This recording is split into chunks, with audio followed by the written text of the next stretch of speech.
نئی حسن کے ساتھ نئی عبارت کو تشکیل دیا جاتا تھا، اور کئی دفعہ وہ بھی اس شخص کے قابل نہیں ہوتی تھی جسے وہ خط بھیجنا ہوتا تھا، تو سوچ کر سمجھ کر پرکھ کر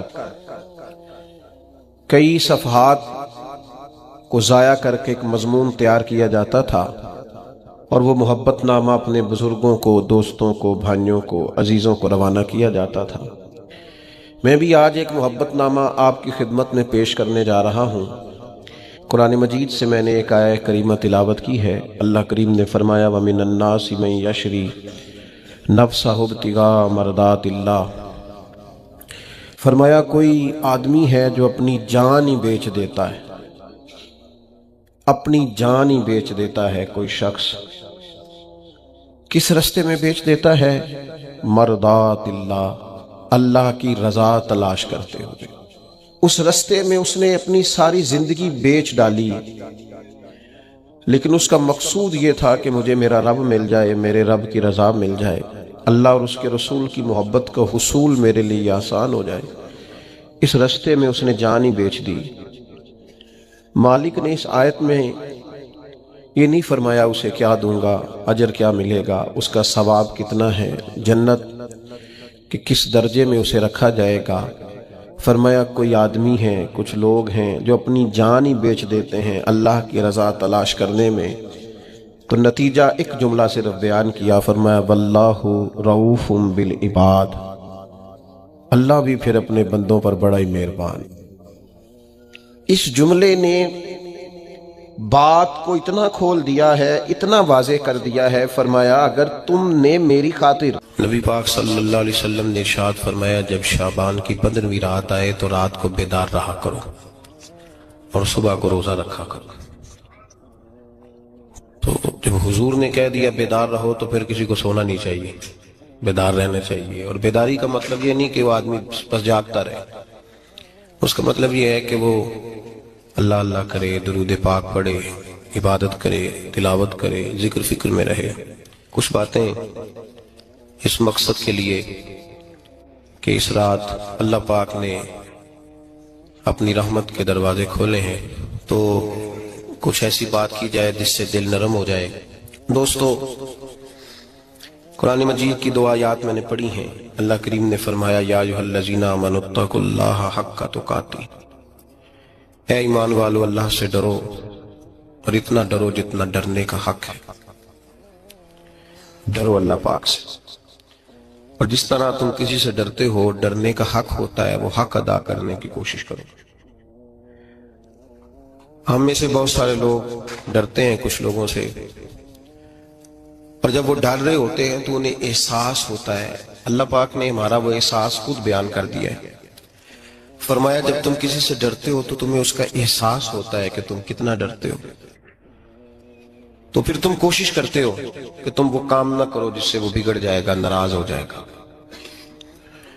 جو لوگ قانون سے ڈرتے ہیں وہ اشارہ نہیں توڑتے، کچھ بھی ہو جائے اشارہ نہیں توڑتے۔ انہیں پتہ ہے کہ یہاں اشارہ توڑیں گے تو الجھ جائیں گے، اور جہاں انہیں فکر نہ ہو کہ کوئی پوچھنے والا نہیں، وہاں ہم نے دیکھا ہے کہ لوگ اشارہ توڑ دیتے ہیں۔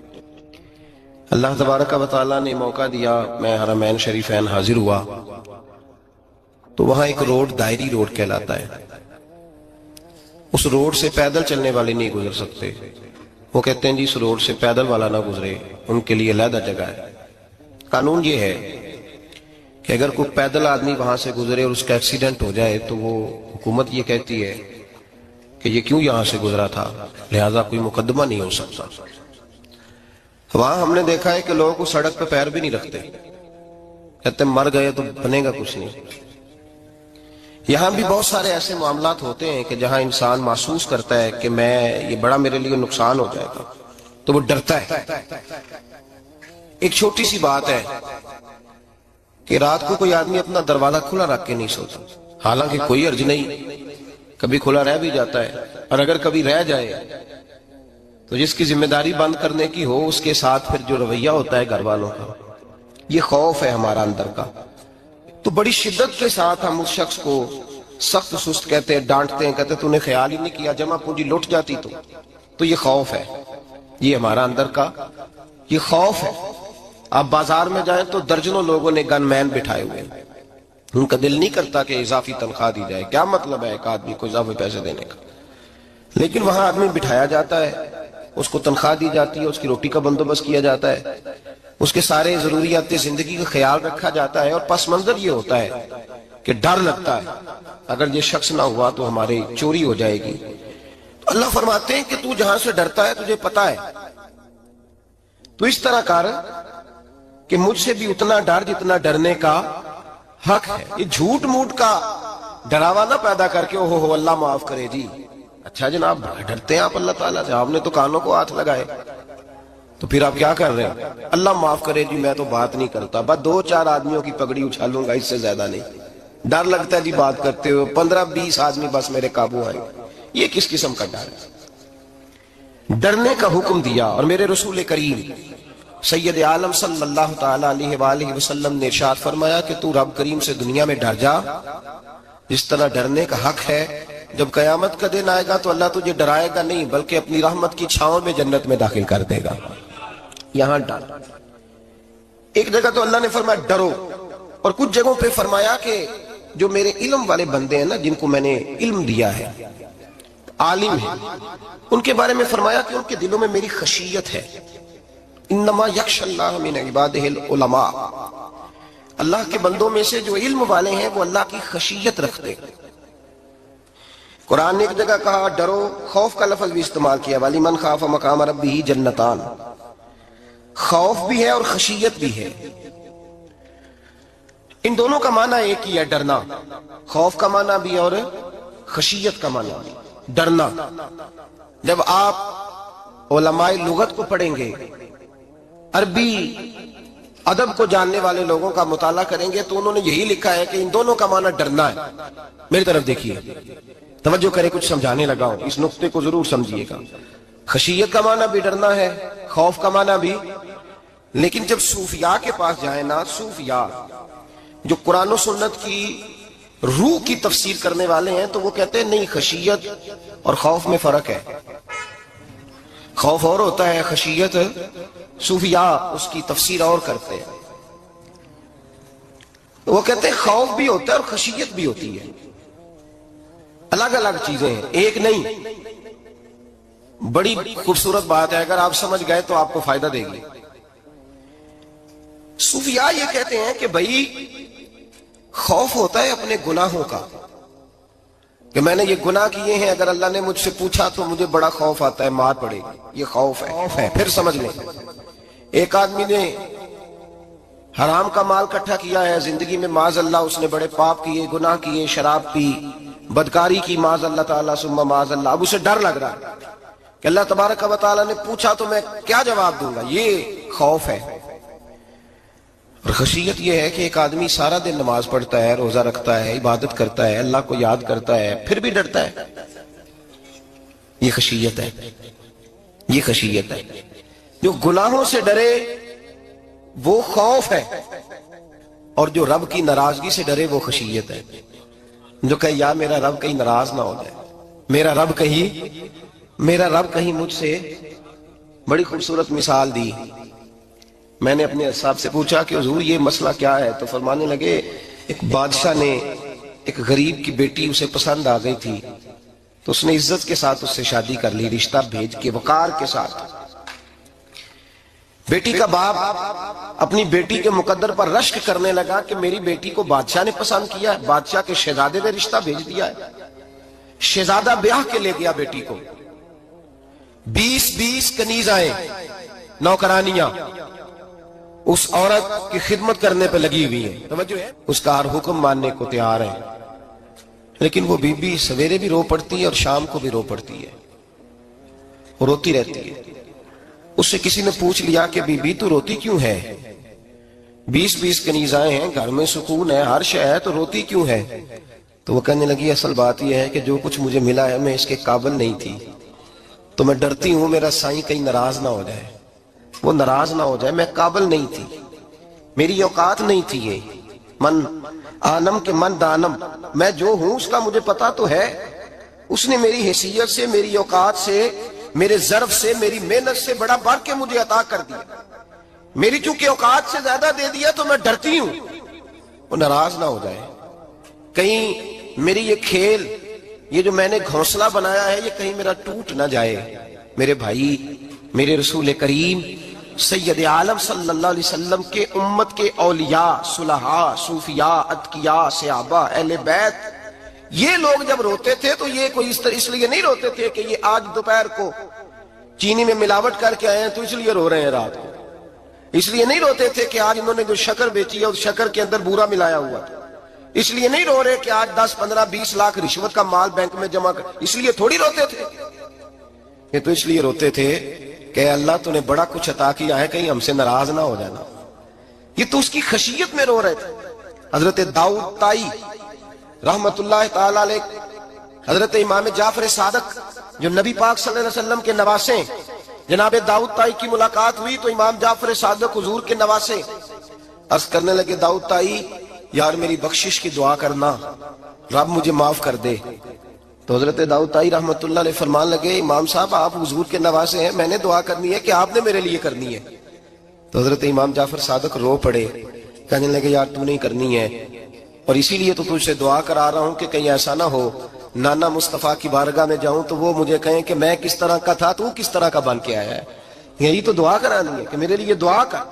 جو جتنا بڑا ہوتا تھا نا اتنی زیادہ خشیت ہوتی ہے، اور گناہگار کے تو اللہ تبارک و تعالیٰ بعضوں کا سزا دیتا ہے، آنسو سلب ہو جاتے ہیں، اس کو تو اپنے گناہوں پہ رونا ہی نہیں آتا، وہ تو روتا ہے بچہ نہ ہو تب روتا ہے، وہ تو روتا ہے پیسے نہ ہو تب روتا ہے، وہ تو اس وقت روتا ہے جب اس کا مال چلا جائے، اس کو تو بعضوں کا گناہگار کو تو بعضوں کا سزا ملتی، اللہ فرماتے تو دنیا کے لیے روئے گا، میرے لیے نہیں رو سکتا۔ اور جو رب کریم کے بندے ہوتے ہیں انہیں اللہ کہتا ہے تو دنیا سے بے نیاز ہے، تیری آنکھ سے آنسو جب بھی ٹپکے یا میرے لیے ٹپکنا چاہیے یا محمد مصطفیٰ کے لیے ٹپکنا چاہیے۔ آپ اگر اس بات کو تھوڑا سا غور کے ساتھ سمجھے تو تمام اولیاء صلحات کیا یہ رو رہے ہیں، تڑپ رہے ہیں، کیا اس کی وجہ تھی؟ نمازیں کم رہ گئی تھی، روزوں میں کمی تھی، فرائض ادا نہیں کرتے تھے کہ رویا کرتے تھے، کیوں روتے تھے؟ حضرت سیدنا عمر فاروق رضی اللہ تعالیٰ عنہ کے بارے میں صحابہ کہتے ہیں جناب عمر فاروق جب نماز پڑھاتے اتنا رویا کرتے تھے کہ 7ویں صف تک ان کے رونے کی آواز جایا کرتی، 7ویں صف تک ان کے رونے کی آواز جاتی۔ ہم لوگ بن کے بیٹھ گئے ہیں، ہم لوگ بن کے بیٹھ گئے، ہم یہ سمجھتے نہیں کہ ہماری حیثیت کیا تھی اور رب کریم نے ہمیں نوازا کیا ہے۔ آپ پڑھیے کتابیں، میرے رسول پاک صلی اللہ علیہ وسلم فرماتے ہیں میرا عمر جس گلی سے گزرے شیطان رستہ بدل جاتا ہے۔ نبی پاک فرماتے ہیں میرا عمر جب تک دنیا میں رہے گا دوزخ کو تالا لگا رہے گا۔ اس صاحب اسد الغابہ نے لکھا ہے نبی پاک صلی اللہ علیہ وسلم نے حضرت جبریل امین کو بلایا، فرمایا چل میرے عمر کی شان بیان کر۔ تو حضرت جبریل امین علیہ السلام عرض کرنے لگے یا رسول اللہ صلی اللہ علیہ وسلم 950 سال اگر اللہ مجھے عمر دے، 950 سال رب عمر دے اور پھر بھی میں عمر فاروق کے فضائل بیان کروں تو میں نہیں کر سکتا، عمر کی شان میں نہیں بیان کر سکتا، 950 سال بھی اگر میری عمر ہو۔ نبی پاک نے فرمایا پھر میرے ابو بکر کے بارے میں، عرض کی یا رسول اللہ ابو بکر کی تو بات اس سے بہت آگے کی ہے نا، وہ نبی پاک اتنی عظمت بیان کر رہے ہیں، کس قدر زیادہ رسول کریم صلی اللہ تعالی علیہ وآلہ وسلم ان کی عظمت بیان کرتے ہیں۔ حضرت عمر کیا کہتے ہیں، وہ لوگوں کو بتاتے پھرتے ہیں کہ تم نے دیکھا ہے نا میری کتنی عظمت ہے، وہ یہ نہیں کہتے، حضور فرماتے ہیں عمر کی بڑی شان بڑی شان بڑی شان۔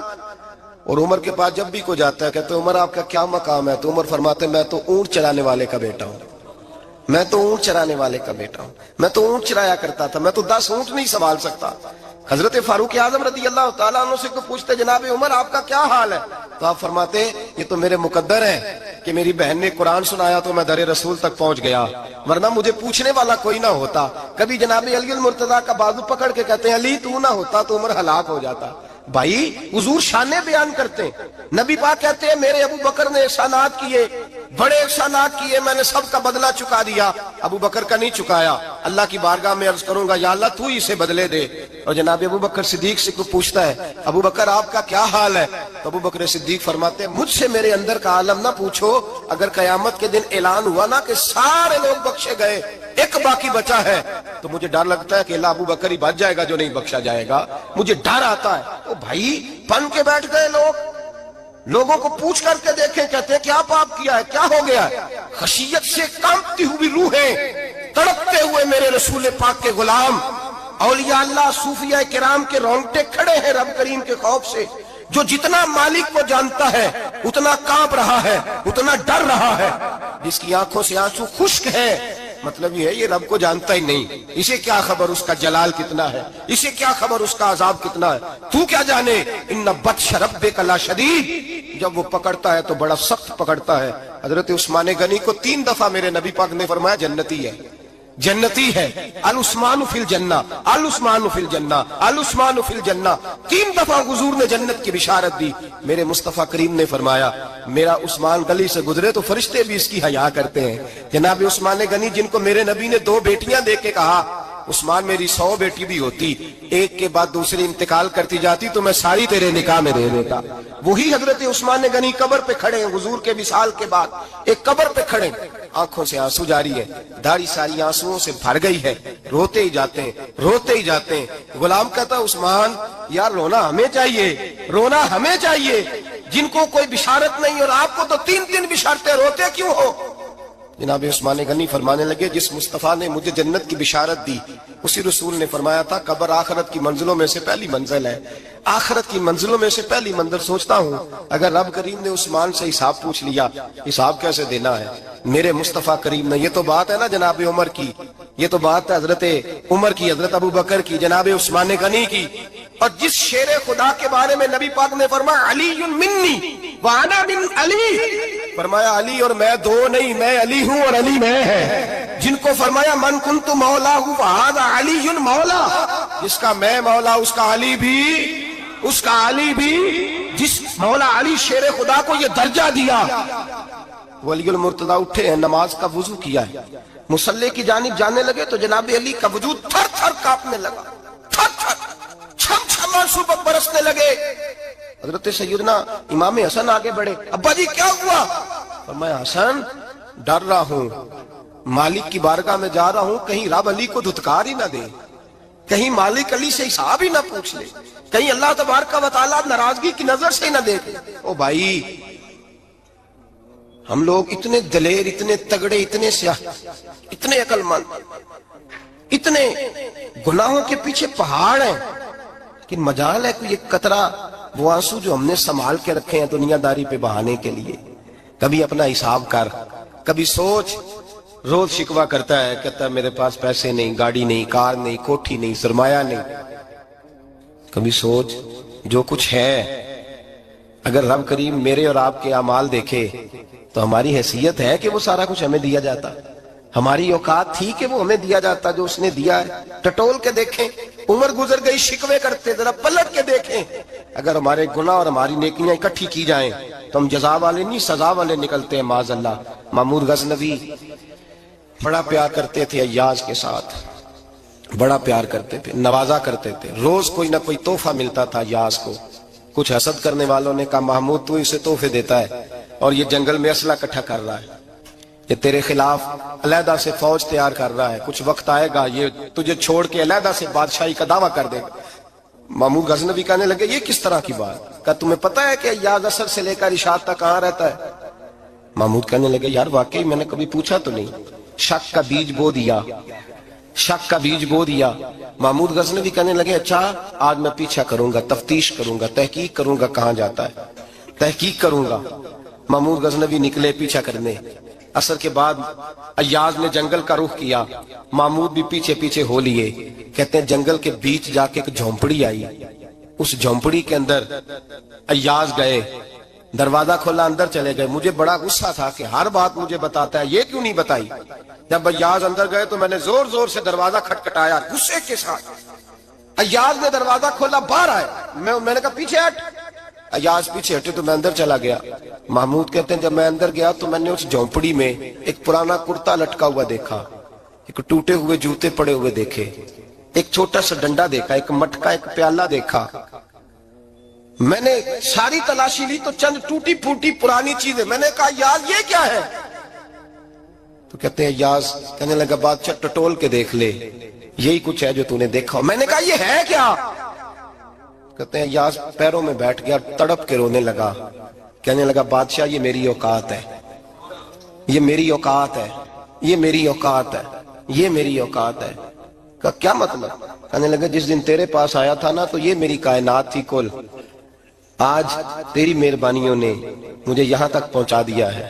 میں جو تیرا غدار نہیں نہ ہوتا، میں جو تیری نافرمانی نہیں کرتا، اس لیے نہیں کرتا کہ میں ہر شام آ کے اپنی اوقات یاد کرتا ہوں، اور پھر مجھے روز رات کو میرا نفس کہتا ہے اس کا وفادار رہنا، اس کا وفادار رہنا. تو اس حال میں تھا جب آیا تھا، اگر یہ بگڑ گیا تو پھر تجھے اپنی اوقات کا پتہ ہے نا. محمود غزنوی نے سینے سے لگایا، کہنے لگے آج تک تو بچا بھی اس لیے ہے کہ تو اپنی اوقات نہیں بھولا. ملا رومی کہتا ہے اپنی اوقات یاد رکھ، تو کیا تھا. تجھے ایک رات سونے نہ دے تو اپنی ٹانگوں پہ کھڑا نہیں ہو سکتا. تیری وہ آنکھ لے جائے تو کچھ نہیں کر سکتا. وہ تجھے معذور کر دے تو کچھ نہیں کر سکتا. 30 سال کے اونچے 7 فٹ قد کے جوان اس نے فالج زدہ کر کے اسپتالوں میں ڈال دیے، وہ کچھ نہ کر سکے. بڑے بڑے پہلوان جو کہتے تھے کہ ہم اٹھے تو دنیا اٹھتی ہے، اس نے پھینک دیے من و مٹی کے نیچے، کچھ نہ کر سکے. اپنی حیثیت نہ بھول. میرے رسول کریم سید عالم صلی اللہ علیہ وسلم نے فرمایا 2 باتوں میں لوگ دھوکے میں ہیں، دھوکے میں ہیں، دھوکے میں ہیں، دھوکے میں. یا رسول اللہ کون سی؟ فرمایا جو صحت مند ہے وہ دھوکے میں ہے. وہ سمجھتا ہے میں کبھی بیمار ہی نہیں ہوں گا، مجھے روز اسی طرح نیند آئے گی جس طرح اب آتی ہے، میں روز اسی طرح اٹھوں گا جیسے اب اٹھتا ہوں، میں جتنا ہی لمبا چوڑا رہوں گا جس طرح آج ہوں، میرا حسن اسی طرح قائم رہے گا جیسے آج ہے. تو دھوکے میں ہے، دھوکے میں. بڑے بڑے آئے اور بڑے بڑے مٹی کا ڈھیر ہو گئے، فنا ہو گئے. کل من علیہ فان، فنا ہو گئے، کوئی پوچھنے والا نہ رہا. اور میرے رسول پاک نے فرمایا جو فارغ ہے، جن کو رب نے اپنی عبادت کے لیے فارغ کیا، اپنے دین کی نوکری کے لیے فارغ، وہ بھی دھوکے میں ہیں، وقت ضائع کر رہے ہیں، چوک اور چوراہے میں کھڑے ہیں. میرے بھائی جب اپنی حیثیت انسان بھولتا ہے، حیثیت بھولتا ہے، پھر وہ شکوہ کرتا ہے. جب اپنی اوقات بھولتا ہے پھر شکوہ کرتا ہے. جب وہ بھول جاتا ہے کہ میں کیا تھا پھر وہ شکوہ کرتا ہے. حضرت سیدنا امام احمد رحمۃ اللہ علیہ بازار میں کھڑے تھے تو بادشاہ کا بیٹا گزرا، اکڑ کے گزرا.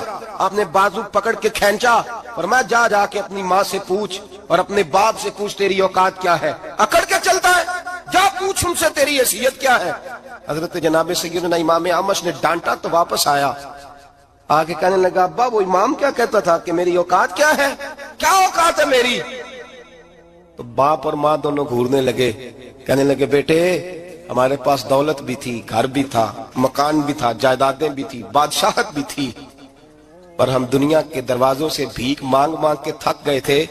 عرش کا مالک ایک بیٹا عطا نہیں کرتا تھا، ایک بیٹی نہیں دیتا تھا. تڑپ گئے تھے، روتے تھے، سسکتے تھے.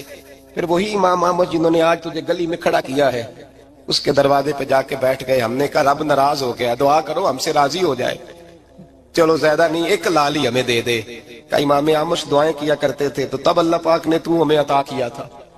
تیری او بھائی اپنی حیثیت کا تو تعین کر، تو بڑھ بڑھ کے باتیں کرتا ہے، تو بڑا کھول کھول کے بولتا ہے. اپنی حیثیت کا تو تعین کرنا، در اندازہ تو کرنا کہ تو کون تھا، کہاں سے آیا ہے، تیری اوقات کیا ہے. یہاں لوگ 1 منٹ میں آگے نکل جاتے ہیں، پلٹ کے دیکھ تو صحیح. اور میرے بھائی جو بڑے لوگ تھے وہ تڑپا کرتے تھے. حضرت فضیل بن عیاض رحمت اللہ علیہ فرماتے ہیں بغداد میں بارش نہیں ہوتی تھی، قحط پڑ گیا، جانور پیاس سے مرنے لگے، جوان بچے بوڑھے نڈھال ہونے لگے. فرماتے ہیں میں بھی نکلا، سفیان ثوری بھی نکلے، اور بھی کئی صوفیاء میدان میں نکلے، دعائیں مانگی پر بارش نہیں ہوتی تھی. فرماتے ہیں کہ جھونپڑی سے ایک سفید بالوں والا اور گندمی رنگ والا ایک بوڑھا غلام نکلا جو کسی کا ملازم تھا. باہر آیا جھونپڑی سے، ہم اسے دیکھ رہے تھے، وہ ہمیں دیکھ نہیں رہا تھا. فرماتے ہیں اس کے چہرے پر عبادت کے نشان تھے، دور سے اس کا چہرہ دیکھتے لگتا تھا کوئی رب کریم کا بندہ ہے. فرماتے ہیں ہم اسے اللہ کا ولی جانتے تھے. اس نے دعا مانگی کہ تو لفظ پتہ کیا ہے دعا کے، ہاتھ اٹھا کے کہنے لگا مولا مجھے پتا ہے کہ جو بارش نہیں نہ ہو رہی ہے میری وجہ سے نہیں ہو رہی، میرے گناہوں کی بڑی لمبی فہرست ہے، بڑی لمبی لائن ہے. کہنے لگا اے اللہ میری اکیلے کی وجہ سے سارے بغداد کو سزا تو نہ دے. رب کریم جوان بھوکے، بچے بھوکے، مائیں ترس گئیں، بچے ترس گئے، جانور پانی کے قطرے، اللہ گناہ تو میرے اکیلے کے ہیں اور ان سب کو سزا کیوں دیتا ہے؟ نہ میری سزا سب کو تو نہ دے، میری سزا صرف مجھے دے، ان کو نہ دے. کہتے ہیں ابھی اس کے ہاتھ اٹھے ہوئے تھے، دعا بول رہا تھا، رب کریم نے فوراً بارش عطا فرما دی. فرماتے ہیں کھل کے بارش برسی. میں نے لوگوں سے پوچھا پتہ کرو کس کا غلام ہے، کہا فلاں آدمی کا. حضرت فضیل بن عیاض کہتے ہیں میں شام کو گھر چلا گیا، اس کے آقا سے بات کی، خرید لیا۔ میں جب اس کو خرید کے لایا، گلی میں جا رہے تھے تو مجھے کھڑا کر کے کہنے لگا فضیل میں نکما سا آدمی ہوں، بال بھی سفید ہے، مجھ سے تو زیادہ کام بھی نہیں ہوتا، کیوں تو نے پیسے خرچ کیے؟ میں اس قابل ہی نہیں تھا، کیوں خریدا؟ تو حضرت فضیل ابن عیاض کہتے ہیں میں نے اس کو کہا کل جو تو نے دعا مانگی تھی تو نہیں دیکھ رہا تھا، ہم دیکھ رہے تھے، تو مقبول ہے رب کریم کی بارگاہ کا، تجھے اس لیے خرید کے لایا ہوں، تو مقبول ہے۔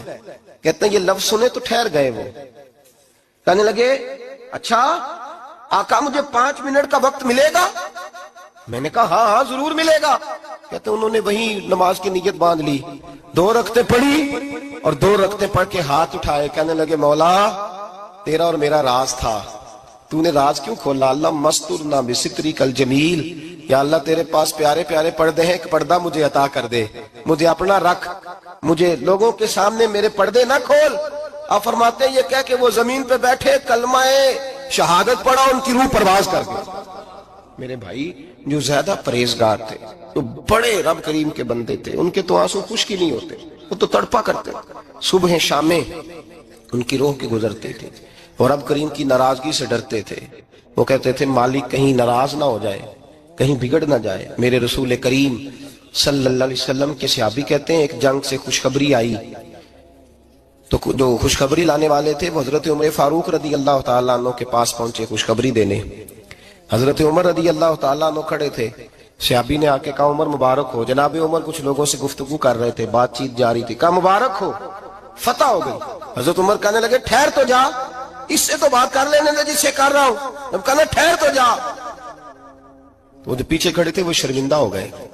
اتنی سی بات ہے نا، چودھری تو بندہ بنتا ہی تب ہے جب 5-10 کی ایک دن کے اندر بےعزتی کر لے، پڑھا لکھا تو بنتا ہی تب ہے جو 10-15 کو جاہل کہہ لے، تو بڑا تو بنتا ہی تب ہے جو 5-6 کو نیچا دکھا لے۔ تو یہ ہماری ڈگریوں کا تو مزاج ہی بڑا مختلف ہے، ہم تو اعزاز والے ہوتے ہی تب ہیں جب کچھ چھوٹا ہوگا تو ہم بڑے ہوں گے نا، ہم تو چاہتے ہیں ہمیں کچھ چھوٹا ملے، کسی کو چھوٹا کر کے اس کے قد پہ سوار ہو کے بڑا ہونا چاہتے ہیں۔ اتنی سی بات ہی کہ ٹھہر جانا یار پہلے اس کی تو سن لینے دے۔ وہ شرمندہ ہو گئے صاحب، جب وہ شرمندہ ہو گئے تو سیدنا فاروق اعظم دوڑے گئے۔ صحابہ کہتے ہیں گارا تھا، کیچڑ تھا، اس گارے میں سر رکھا، سجدہ کرنے لگے، اٹھے، کہنے لگے مولا اپنے عمر سے ناراض نہ ہو جانا، یہ کل تک اونٹ چرایا کرتا تھا، آج تیری مخلوق کو شرمندہ کرنے لگ گیا ہے، یہ اپنی حیثیت ہی بھول گیا، اسے خبر ہی نہیں کہ یہ کیا تھا، یہ آج تیری مخلوق کو شرمندہ کرتا ہے۔ اللہ اپنے عمر سے ناراض نہ ہو جانا۔ وہ شخص کہتے ہیں پیچھے آ کے کھڑا رو رہا ہوں، میں نے کہا عمر کیا کر رہے ہو؟ فرمایا نہیں یار میں نے تجھے شرمندہ کیا ہے، یہ میں بھول گیا تھا کہ میں کیا ہوں۔ بھائی اپنی حیثیت کا تعین کریں، آؤ آج اپنی حیثیت کا تعین کریں، دیکھیں ہم کہاں تھے کہاں بیٹھے، پلٹ کے دیکھیں کیا تھے ہم کیا ہیں، راتیں کہاں گزرتی ہیں، صبح کہاں بیتتی ہیں۔ ایک لمحے کے لیے پلٹ کر اپنے ظلم، زیادتیاں، جھوٹ، غیبتیں، بے حیائیاں، اپنی زندگی کے امور کا اگر ہم یک نظر جائزہ لیں، پیچھے پلٹ کے دیکھیں تو حضرت جناب سیدنا غوث اعظم جیلانی رضی اللہ تعالیٰ عنہ فرمایا کرتے تھے اگر لوگ اپنے گناہ یاد کریں تو وہ پریشان ہو جائیں کہ ہمیں پانی کا قطرہ کیوں مل رہا ہے، وہ اگر اپنی غلطیاں یاد کریں تو انہیں احساس ہو کہ ان کا سانس کیسے چل رہا ہے۔ بھائی اگلی بات سنو گے تو اور حیران ہو جاؤ گے۔ حضرت غوث اعظم رضی اللہ تعالیٰ عنہ فرمایا کرتے، آپ فرمایا کرتے کہ اب خیال آتا ہے، اب سوچ آتی ہے کہ رب کریم نے کتنی ڈھیل دی ہوئی ہے، ہم ہیں کہ سمجھتے ہیں یہ میری عقل مندی کا کمال ہے کہ مجھے سارا کچھ نافرمانی کے باوجود بھی مل رہا ہے۔ بھائی خشیت الہی پیدا کریں، جتنا بندہ بڑا ہوتا تھا اس کے دل میں خوف بھی اللہ کا وہ جانتا تھا۔ حضرت امام اعظم ابو حنیفہ بیٹھے تھے تو ایک بی بی فتویٰ پوچھنے آئی، بی بی روز خاوند سے مطالبہ تو کرتی ہے، فلاں چیز چاہیے فلاں چیز چاہیے، اللہ کرے وہ یہ مطالبہ کرنے لگ جائے کوئی شے نہیں چاہیے، جو چاہیے حلال کا چاہیے۔ آمین تو کہہ دیں، اللہ کرے بی بی یہ مطالبہ کرنے لگ جائے سوکھی روکھی چاہیے پر چاہیے مجھے جائز دینا، بے شک ایک وقت دینا، اللہ کرے یہ مطالبہ ہونے لگ جائے۔ شب برات کی بڑی مقدس رات، اللہ کرے اس رات یہ مطالبہ ہونے لگ جائے۔ ایک بی بی آئی خاتون، چرخہ کاٹتی ہے، سوت بناتی ہے، حضرت امام صاحب سے مسئلہ پوچھنے آئی۔ کیا مسئلہ پوچھا اس نے؟ کہنے لگی حضرت جی میں نا رات کو اپنی چھت پہ بیٹھ کے چرخہ کاٹتی ہوں، سوت بناتی ہوں،